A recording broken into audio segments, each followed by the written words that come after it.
Hello दोस्तों, आप देख रहे हैं एग्ज़ाम वीडियो बाय मोहन। आज मेजर 8 इकोनॉमिक्स का इम्पॉर्टेंट टॉपिक्स को डिस्कस करेंगे। दोस्तों, आप सब चैनल को सब्सक्राइब नहीं कर रहे हो, चैनल को सब्सक्राइब कर लें। चलिए क्वेश्चंस को देखते हैं।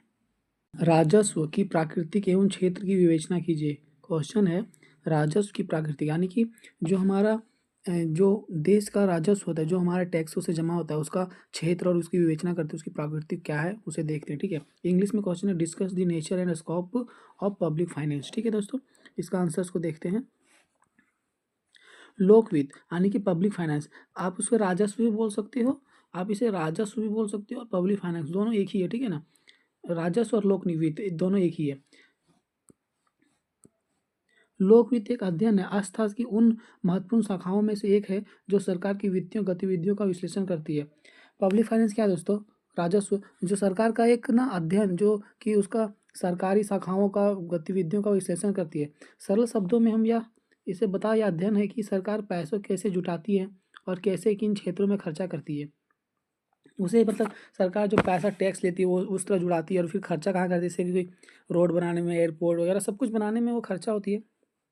नीचे लोक वित्त प्राकृतिक और स्कोप उसका विस्तृत विवरण दिया गया। ठीक है, नीचे हम कुछ पॉइंटों को देखते हैं कि इसका मुख्य पॉइंट क्या है। लोक वित्त की प्रकृति यानी कि राजस्व की प्रकृति, मतलब जो प्राकृतिक नेचुरल ऑफ पब्लिक फाइनेंस, मतलब जो नेचर से दिखता है। ठीक है ना, उसे हम जानेंगे। लोक वित्त की प्रकृति को लेकर अर्थशास्त्र में दो मुख्य दृष्टिकोण है। यह क्या यह एक विज्ञान है या एक कला? मतलब जो है ना, राजस्व को दो भागों में बांटा गया, या तो उसे विज्ञान के भागों में बांटा गया और कला के भागों में। हम दोनों को एक एक करके देखेंगे। ठीक है,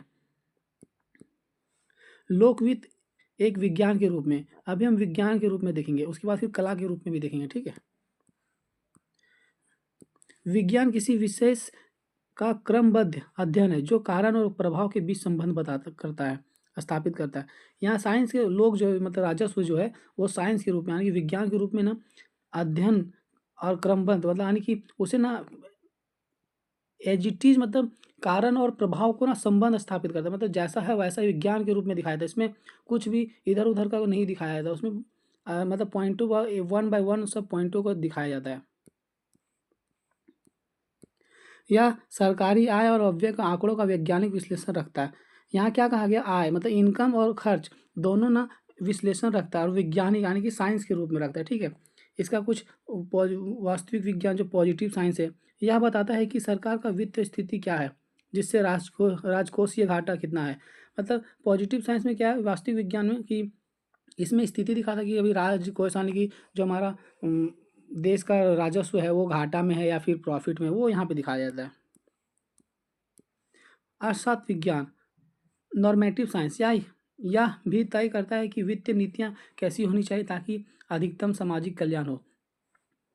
नॉर्मेटिव साइंस यहाँ दिखाया जाता है ना कि जो हमारी सरकार जो हमारे लिए नीतियाँ लाती है वो हमारे यानी कि समाज के लिए कितना कल्याण हो सके, यानी कि जो निम्न से निम्न हो उसका कल्याण हो, यानी कि वो भी आगे बढ़े, ना कि सिर्फ एक लोग आगे बढ़े, ना कि सिर्फ एक आदमी को देख के कोई भी नीतियाँ लाए।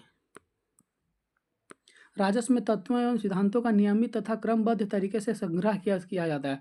यहाँ राजस्व को जो है ना, यानी कि जो विज्ञान के रूप में उसको नियमित और सिद्धांतों और क्रमबद्ध तरीके से संहारा जाता है, मतलब रखा जाता है। अब हम लोक नृत्य को देखते हैं, जो कि लोक नृत्य यानी कि राजस्व को एक कला के रूप में, public finance as an art. ठीक है, कला किसी लक्ष्य को प्राप्त करने का व्यवहारिक तरीका है। जो कला है ना, किसी लक्ष्य को यानी को हम लक्ष्य मानते हैं तो उसको मतलब किस तरह प्राप्त कर सकते हैं उसका एक तरीका है। ठीक है, कला में समस्याओं को के समाधान के समुचित तरीकों को प्रस्तुत किया जाता है। जो कला है उसमें ना समस्याओं को जो ना एकदम समाधान एकदम एक एक करके तरीकों को उसको मतलब प्रस्तुत किया जाता है कि इसको समाधान जो समस्या है उसे कैसे हल करें, कब किस वस्तु पर कितना कर लगाया जाए, अथवा उपलब्ध आय को कहाँ और कैसे अव्यय किया जाए आदि सब बातों का अध्ययन कला के रूप में और भी अधिक बढ़ा गया है। कला क्या कहता है दोस्तों कि ना कब किस वस्तु पे हमें कितना टैक्स लेना चाहिए और उस टैक्स से आय जो हुआ उसे कहाँ और कैसे खर्चा करना चाहिए, हाँ हमें यही कला के रूप में बताया जाता है। और इसका अध्ययन ना कला के रूप में और भी बढ़ जाता है क्योंकि इसका इम्पोर्टेंस हमारे सरकार के पे बढ़ जाता है। इसके लिए कला और विज्ञान के रूप में दोनों को भी जो पॉइंटों हैं बहुत अच्छे से संग्रह करती है। सारा सरकार अपनी राजकोषीय नीति यानी कि फिस्कल पॉलिसी का उपयोग गरीबी कम करने, बेरोजगारी हटाने और आर्थिक स्थिरता लाने के लिए करती है। जो फिस्कल पॉलिसी है दोस्तों, वो ना उससे सरकार कोई योजना लाती है जिससे कि बेरोजगारी हटे, आर्थिक स्थिरता बढ़े और मतलब आर्थिक स्थिरता में सुधार और गरीबी कम हो। कर लगाना और बजट बनाना एक कौशल या कला है ताकि जनता पर बोझ भी कम हो और राजस्व की प्राप्ति होते जाए। कर लगाना नहीं, जो टैक्स सरकार लेती है ना, वो हमेशा मतलब जो बोझ के रूप में नहीं है, यानी कि जो जनता है वो जनता पे बोझ ना बने, उसे नियमित अनुसार जो टैक्स ग्रहण करती सरकार, वो ना वही मतलब कला के रूप में दिखाया गया है। ठीक है। लोक वित्त का क्षेत्र यानी कि लोक वित्त का क्षेत्र क्या है? लोक वित्त का क्षेत्र बहुत व्यापक है। इस मुख्य रूप से निम्नलिखित 5 स्तंभों में विभाजित किया गया है। देखते हैं पब्लिक फाइनेंस जो रेवेन्यू उसको किस तरह बांटा गया, कहाँ से लाना है, कहाँ खर्चा करना है। लोक वित्त को ये 5 भागों में बांटा गया। ठीक है दोस्तों, एक एक करके सबको देखते हैं। सार्वजनिक आय, पब्लिक रेवेन्यू, इसमें उन सभी स्रोतों का अध्ययन किया जाता है जिनसे सरकार को धन प्राप्त हो। जो पब्लिक रेवेन्यू है दोस्तों, उसमें सभी मुख्य पॉइंटों को यानी कि सभी बिंदुओं को देखा जाता है जिससे सरकार अपना धन का प्राप्ति हो। ठीक है। सार्वजनिक आय में जैसे कि राजस्व, प्रत्यक्ष इनकम टैक्स, जीएसटी, इन सब से सरकार ना पैसों का मतलब पैसों को जमा करती है इनकम टैक्स और जीएसटी से। गैर गैर कर राजस्व जैसे फीस, जुर्माना, फाइन जैसे जुर्माना लगता है, सरकारी कंपनियों का लाभ, ये सब उसी में ही जाता है। फिर सार्वजनिक अभियान की खर्चा, जो जो पब्लिक के लिए जो खर्चा किया जाता है वो इसमें आएगा। ठीक है। यह हिस्सा अध्ययन करता है कि सरकार जनता के कल्याण के लिए पैसा कहाँ और कैसे खर्च करती है। हाँ, यही ना बोला मैंने, सार्वजनिक अव्यय, पब्लिक एक्सपेंडिचर, यहाँ दिखाया है कि सरकार जनता के लिए कहाँ और कैसे पैसे को खर्चा करती है। जैसे सुरक्षा, डिफेंस बजट में सुरक्षा के लिए, शिक्षा पढ़ाई के लिए, स्कूलों बनाना, सरकारी स्वास्थ्य, सरकारी अस्पताल, अब बुनियादी ढांचे मतलब रोड, सड़क, एयरपोर्ट वगैरह, सड़क, बिजली पर खर्च, ये सब हमारा पब्लिक एक्सपेंडिचर में आएगा। ठीक है दोस्तों। इसका मुख्य उद्देश्य अधिकतम सामाजिक लाभ प्राप्त करना। हाँ, इसका मुख्य उद्देश्य है कि सामाजिक का लाभ हो और वो कल्याण उसको उनका कल्याण हो और वो आगे बढ़े।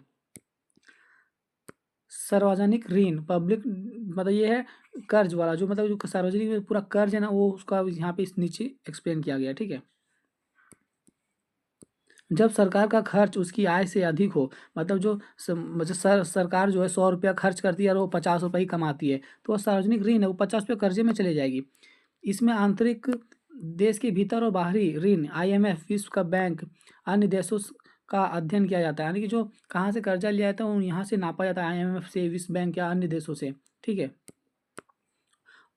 और यहीं से देखा जाए कि इसको ऋण कैसे चुकाना है। ऋण चुकाने का विधियाँ और उसकी अर्थव्यवस्था पर प्रभाव का विश्लेषण भी इसी में शामिल है।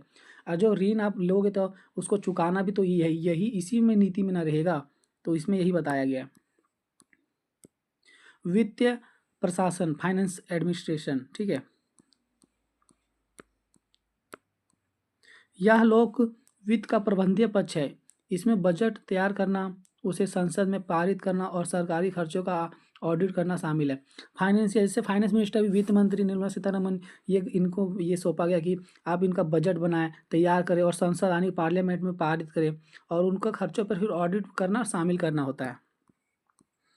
यह सुनिश्चित करता है कि जनता का पैसा कुशलतापूर्वक और ईमानदारी से खर्च हो। हाँ, इसमें दिखाया क्या गया है कि आप जनता से पैसा ले रहे हो तो उसमें करप्शन नहीं होना चाहिए, उसका पैसा जनता के रूप में ही उपयोग हो, ना कि आप वो पैसा से आप कुछ भी करो। आर्थिक स्थिरता, इकोनॉमिक स्टेबलाइजेशन,